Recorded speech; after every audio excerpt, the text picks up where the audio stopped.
Arrasti fufiinsaan seentensii waliin ilaallaa hima seentensiin maalii hima jechuun maalii himni maalirraa uumamaa caasaaleen himaa maal maalii waan jedhu waliin ilaallaa. Seentensii guutuu himni tokko seentensiin tokko guutuu ta'uuf wantoota lama qabaachuu qaba yoo xiqqaate atleast wantoota lama qabaachuu qaba.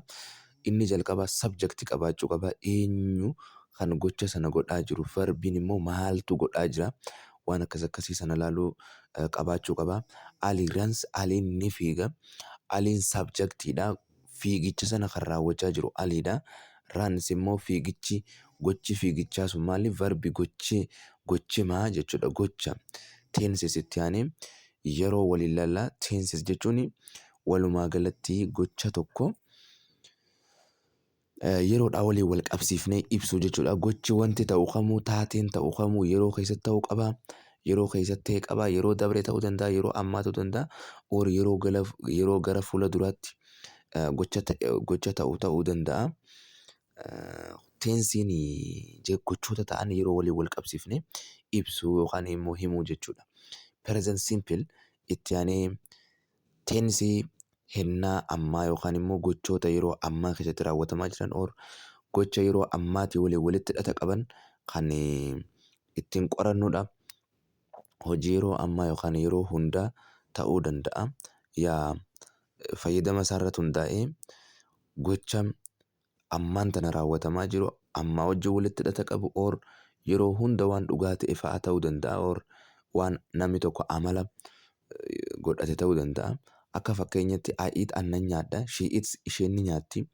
Waan akkasii taayippii qaba. Taayippii sadii of jalaa qaba.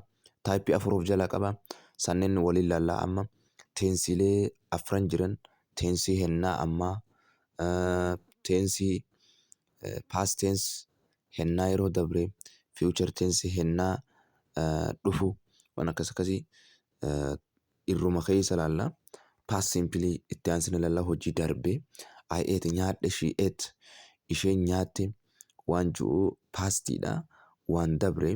Future hojii fuulduraati. I will go aannan deemaa. She will study isheen ni qo'atti.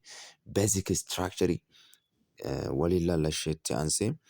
Basic structurein subject plus verb plus objectidha. Subjectiin waan gocha raawwatu verbiin immoo gocha raawwatame sana objectiin immoo wanta gochi irra raawwatame sana.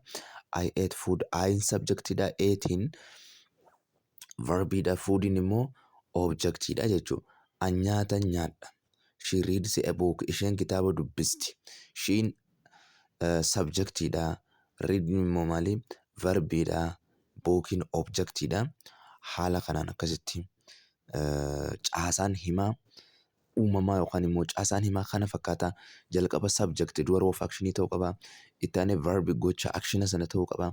Objectiin immoo itti aanee maali? Waan gochi sun irra raawwatame ta'uu qaba yookaan immoo wantoonni kun sadeen caasaa himaa keessatti bu'uura yookaan immoo himni uumamuudhaaf wantoota kana sadeen nu barbaachisa jechuudha.